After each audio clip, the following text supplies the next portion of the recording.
COVID numbers here in Illinois, there are 3,184 new cases reported.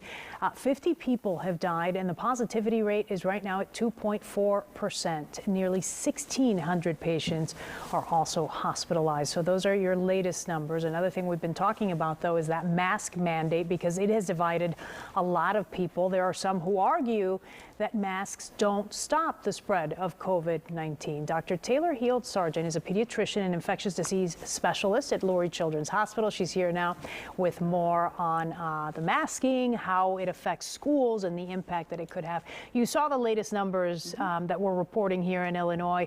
What do you make of those numbers, and what's the level of concern that maybe parents should have when they look at that in sending their kids to school?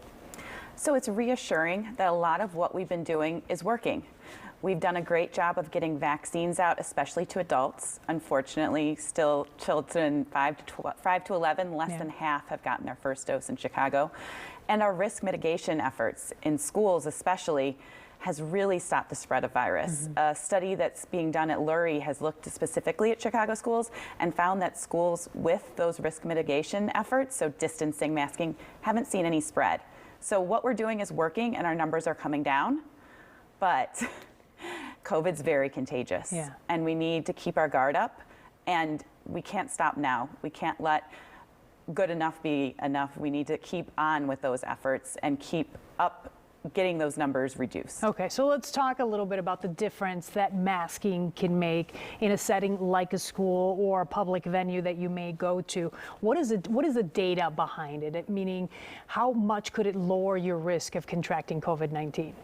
So when looking specifically at masks, it depends on what type of mask you're wearing.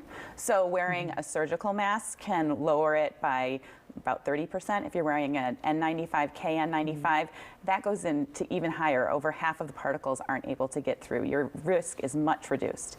Now, teasing it apart in schools is much more tricky because you're not isolating out just mask use. It's part of a whole package. Many different layers that we like to put in place, because nothing's perfect. Nothing, especially with children, is ever going to be used all the time. So we have to use everything we have to advantage, all the tools in our toolbox, masks included. So masking alone will not do it, but masking along with social distancing will make a much bigger impact, of course. And you brought up a good point about kids that, you know, oftentimes they're not good all the time when it comes to masking. I see it with my own 2.5-year-old. She wears it half the time. She brings it down. She brings it up. So what would you tell parents to be doing in a situation like that when they've got little kids that they're sending them to school, and you know, maybe the mask may not be the most effective tool all the time? So that's why we have all of those layers in place. So if they're old enough, if they're over 5, get them vaccinated. Start that vaccine series. Unfortunately, we don't have that option for the younger children yet.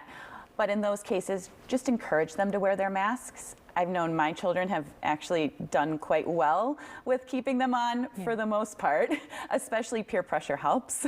And then the other things, making sure that everywhere they go outside of school is also safe, and keeping those distancing places, avoiding large crowds, at least as the numbers are still high. As you started off with, things are getting better, and we need to be flexible. Is there a number that you're looking at that could possibly lead us to drop the masking? Meaning, what's kind of the magic number that you in the health industry or in the health field are looking at as a good indicator that maybe it's time we no longer need to wear the masks?